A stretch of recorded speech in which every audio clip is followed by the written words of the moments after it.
Dear God, thank you that you promise as that where two or three are gathered, you are there in the midst. We welcome you amongst us today and celebrate the gift of life that you have lavished us on each of us. We ask that you would open our ears so that we can hear your voice. Open our minds so that we may receive your eternal wisdom. Open our spirits so that we may know your leading and guidance.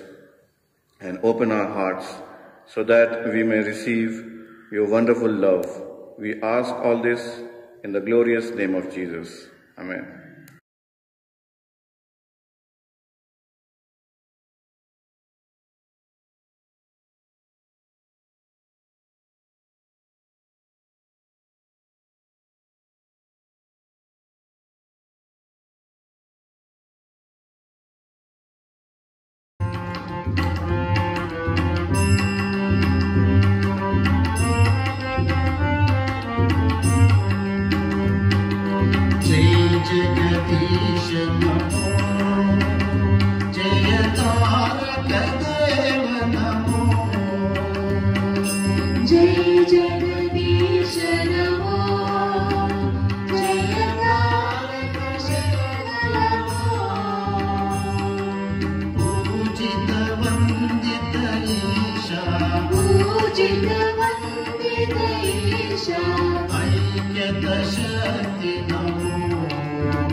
The scripture reading for today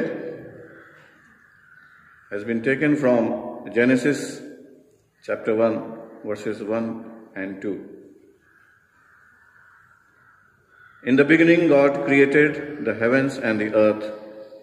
Now the earth was formless and empty. Darkness was over the surface of the deep, and the Spirit of God was hovering over the waters.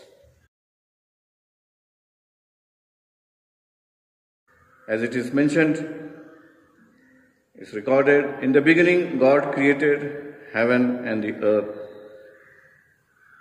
and the earth was formless and empty. It's very familiar verses. We must have heard many thoughts on this many more times. And the gist of the verses are that God created cosmos out of chaos.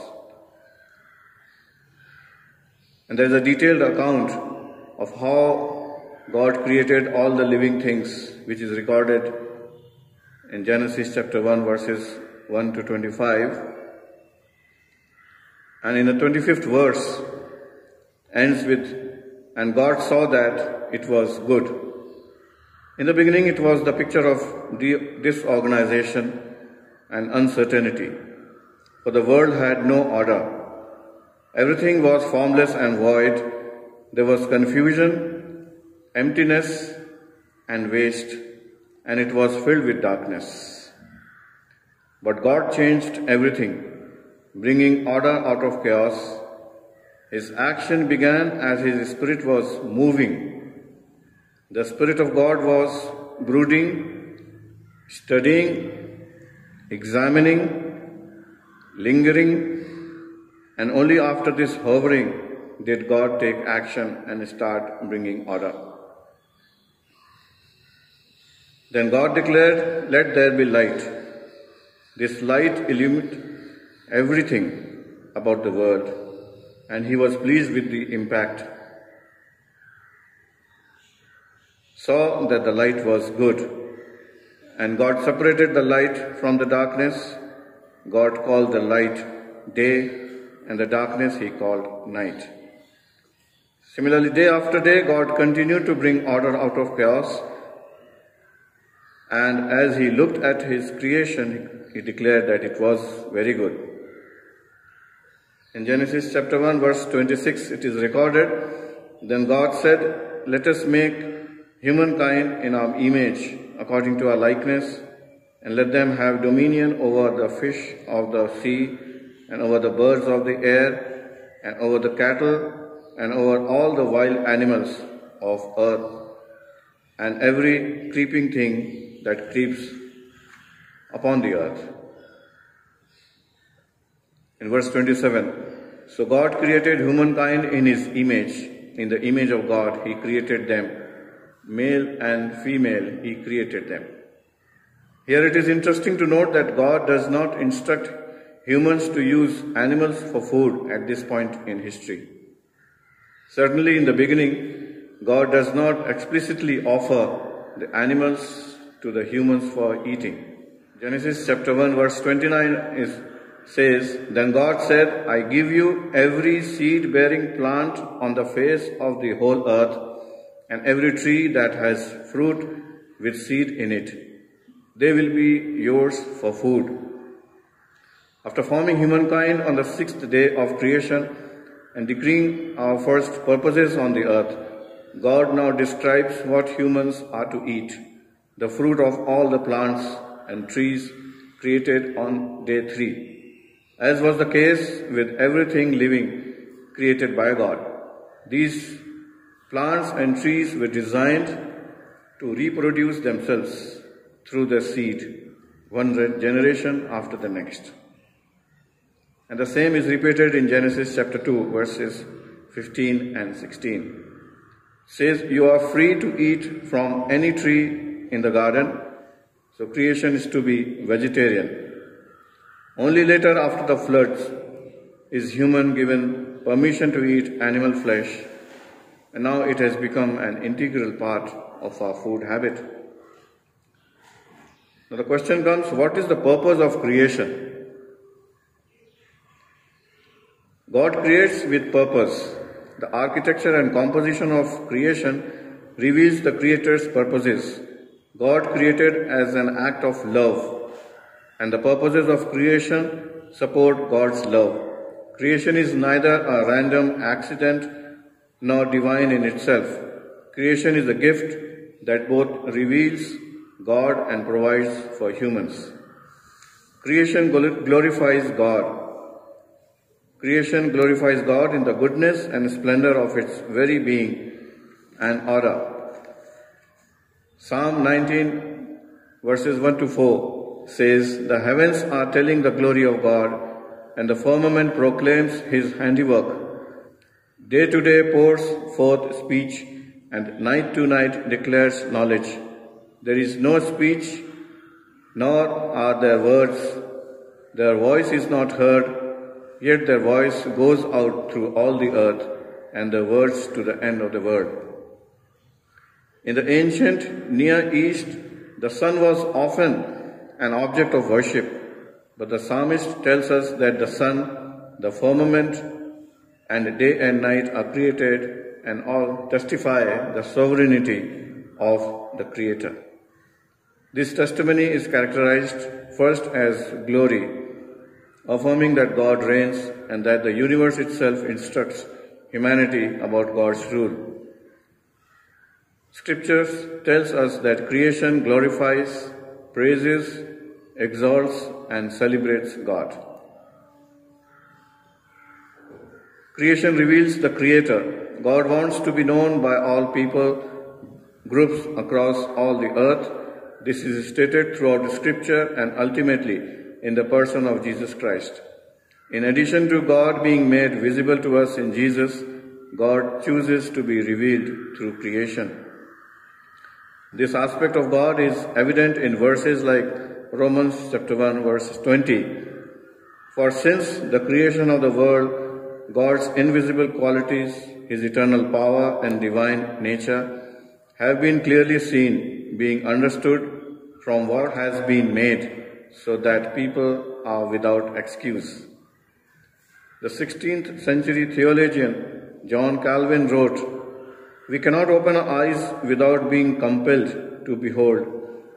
God's essence indeed is comprehensible, utterly transcending all human thought.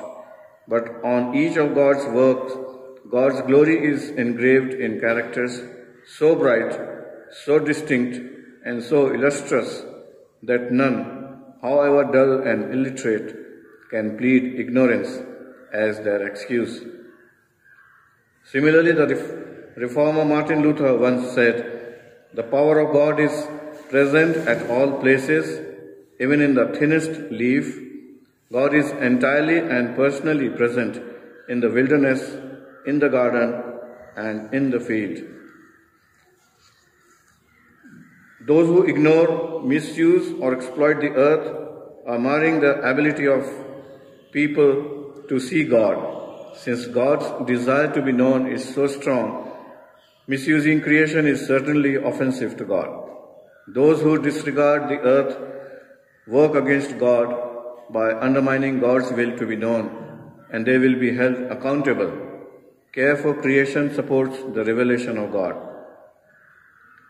Few years back, a survey was conducted by an organization in order to identify how children first become aware of God.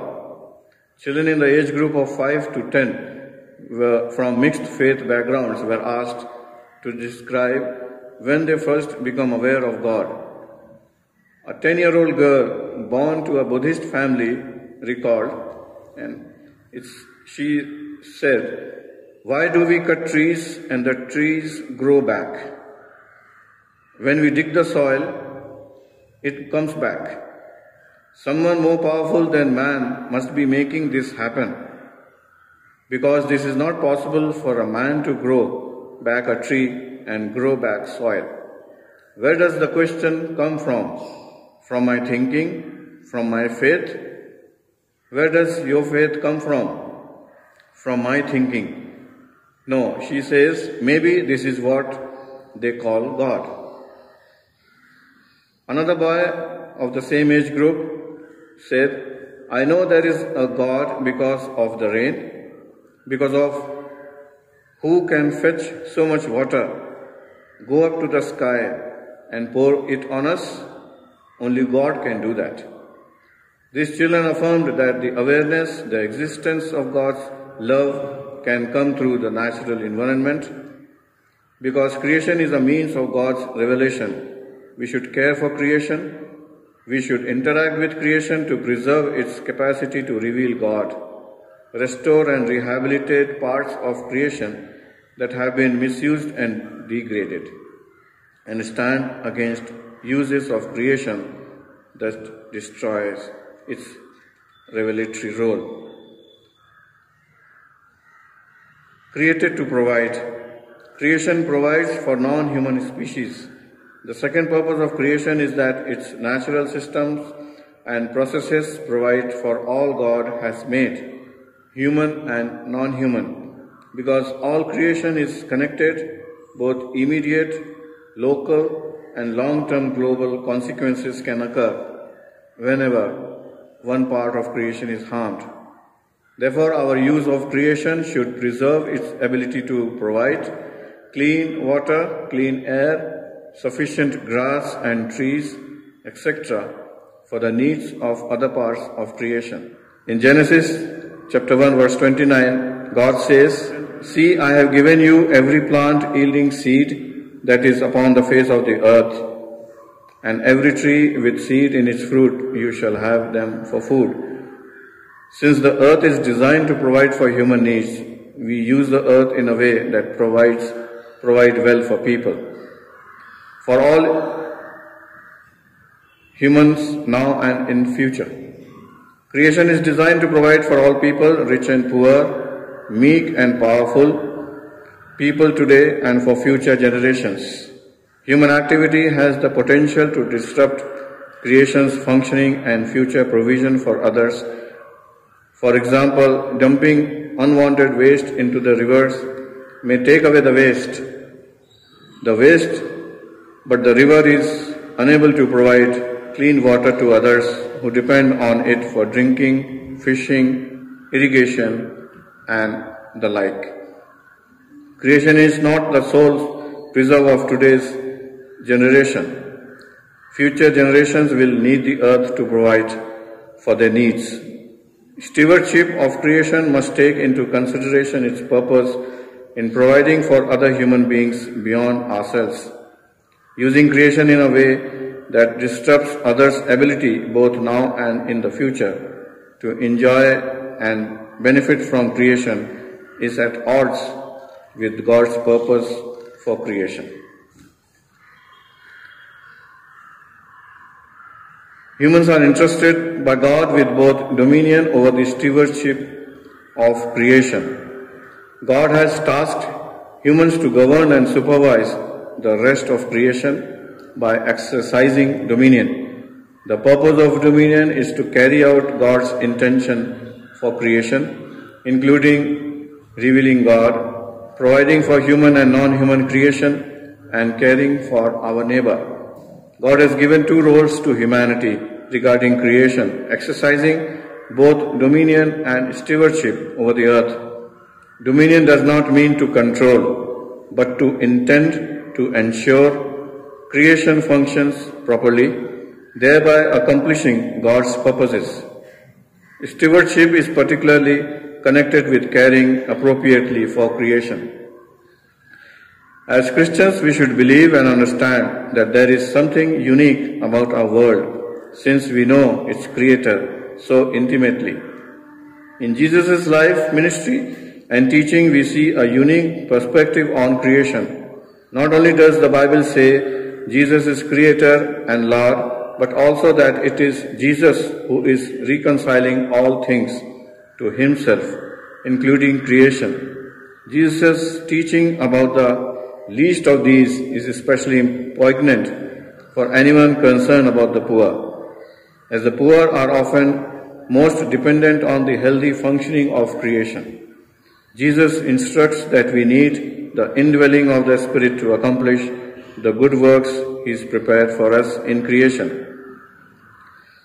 Though these roles and responsibilities are given to humans so that creation can fulfill its purpose of providing for all humanity now and in the future, we know that there will be a judgment against those who abuse God's entrusting of resources, and we stake everything on Christ's mercy for our many failings. Humans have no innate ownership of creation. Rather, the Creator owns creation. Humanity has been given a very important role in the created order, but the scriptures are clear that God has ownership over creation, that God is owner. Humanity inhabits creation, but it is not ours. Since God is the owner of creation, we look to God's word to determine how we should interact with creation. In Leviticus 25, not only tells us that the land belongs to God, but also identifies humans as tenants. Since we are temporary dwellers on God's earth and part of God's created order ourselves, we should treat the rest of the creation the way the owner of creation, God, calls for it. We should take our instructions about our interaction with creation from the Word of God. God, the Creator and Owner, sets the rules for how the earth is to be used. Since God is Creator, Owner and Ruler of all things, God holds people accountable. We often forget that accountability extends to our treatment of creation, since affects our relationships with all creation, including relationships between human and non-human species.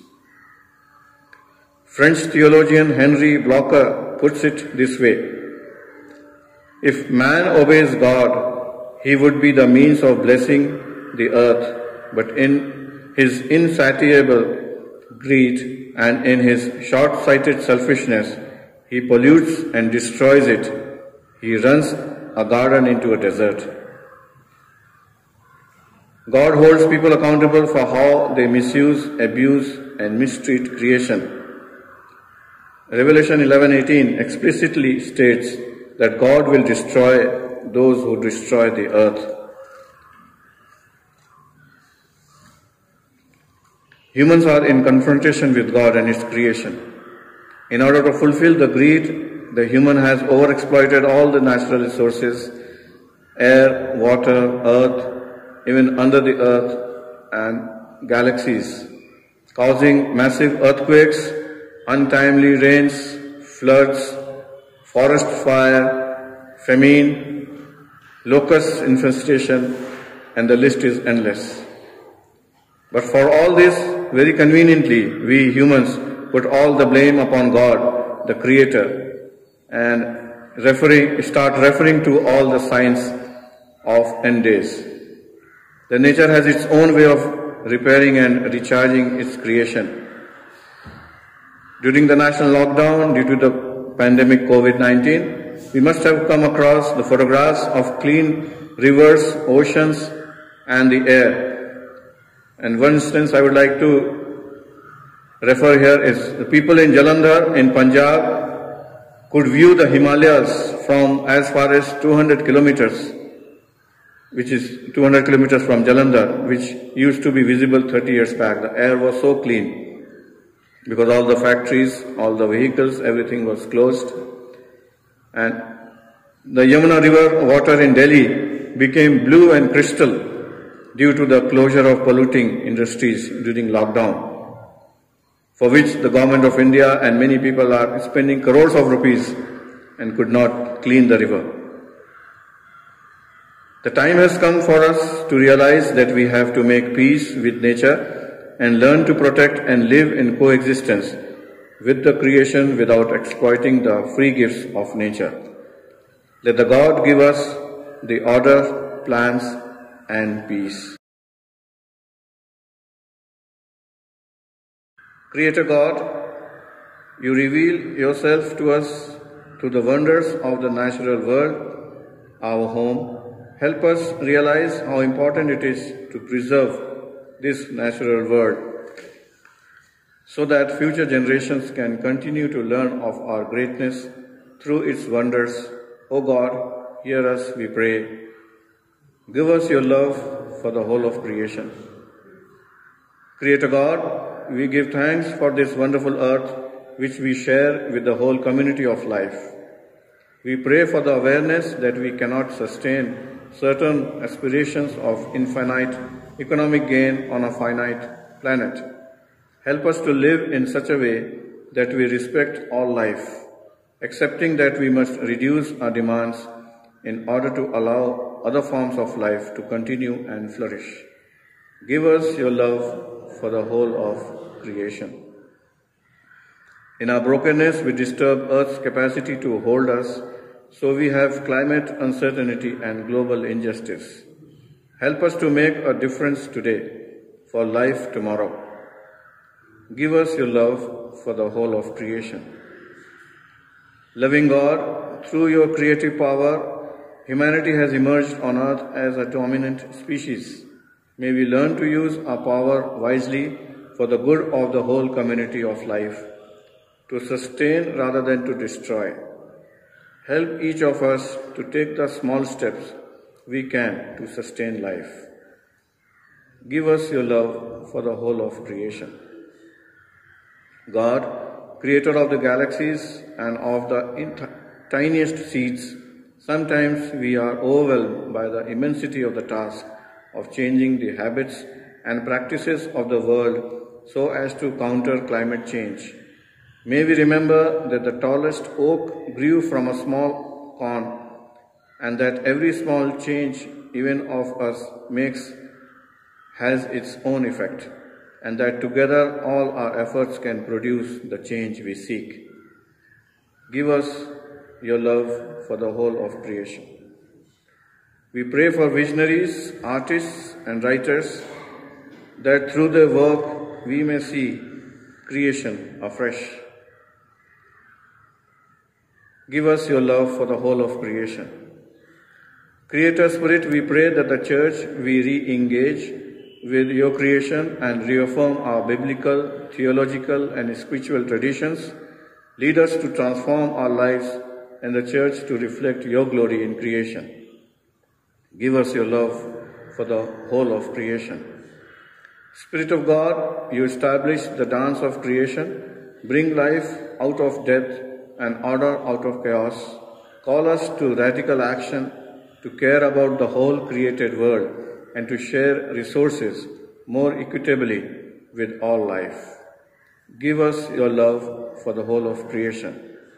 Parent God, may our worship be acceptable before you. Let the peace that surpasses all understanding be with us.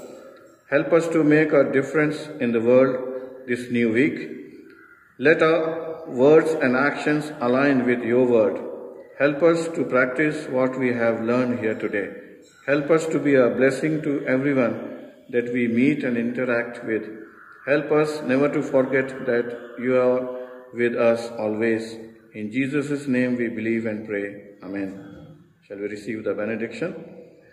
May the grace of Savior Jesus Christ and the love of God and the fellowship of the Holy Spirit be with us all, now and evermore.